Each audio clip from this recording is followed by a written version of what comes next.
According to the CDC, 5.4 million Americans have suffered from COVID-19. 171,012 people have died from the virus as of yesterday.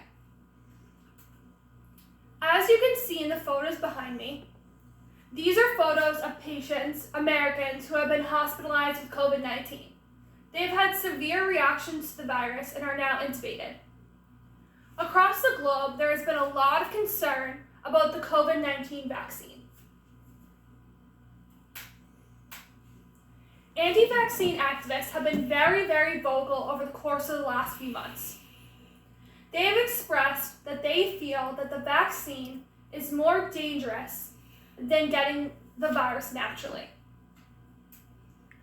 There also is a lot of concern that pharmaceutical companies are profiting from the virus. They will profit from treatment and also profit from the vaccine. As many of you know, the COVID vaccine will be a new vaccine. It also is going to be developed fairly fast.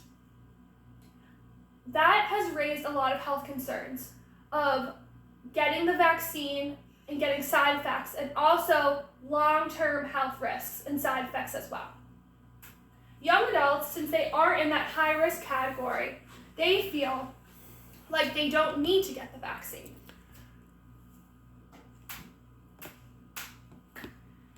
In January 2020, the federal government declared a global economy emergency.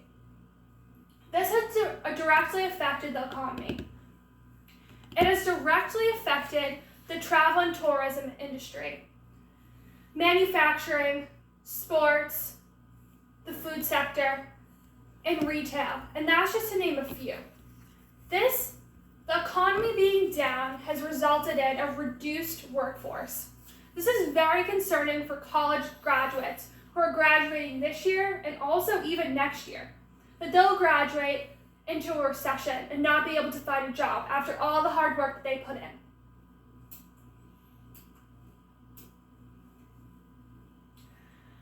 Another huge factor and problem that COVID-19 has caused is to education, to the school systems, and also to universities. As many of you have experienced firsthand, a lot of you have had to switch over from in-person to remote learning. Everyone learns at a different pace.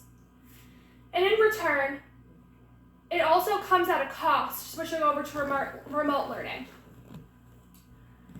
College and high school dropout rates have increased, and engagement levels have decreased. Also, being in quarantine and in an enclosed area in your house for several weeks at a time does a lot to one's mental health. Students are unable to see their friends and interact with their friends during class, and a lot of people are unable to hug their grandparents and see their loved ones. Scientists recently have done a lot in antibody testing and responses.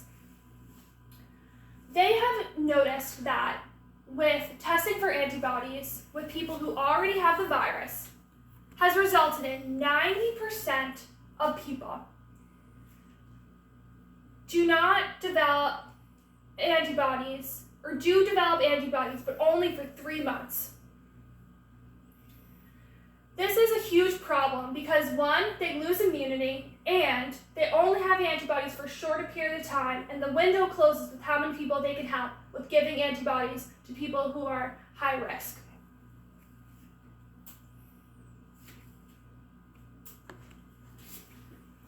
The solution to this problem is herd immunity. 2/3 of the population would need to get the vaccine in order to achieve herd immunity for the COVID virus. As I mentioned before with the antibody response rate, also knowing that immunity cannot be achieved naturally, herd immunity with a vaccine is imperative.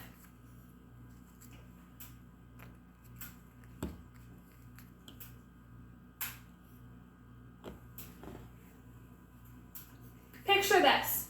As you can see in the photos behind me, no one's wearing a mask. This is an example of normalcy. College students can graduate without wearing a mask and worrying about getting the vaccine or giving it to their loved ones. You can go into a grocery store without a mask. You could go to a concert with a crowded amount of people without a mask. Again, you do not need to wear a mask if we achieve herd immunity.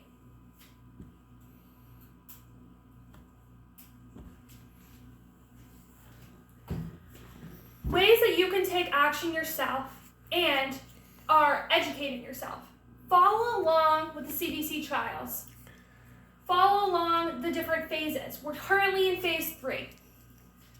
That will be more reassuring for the safety and effectiveness of the vaccine. Ways that you can do this are following along with credible sources. The CDC being one of them, the NIH, and the National Board of Medicine.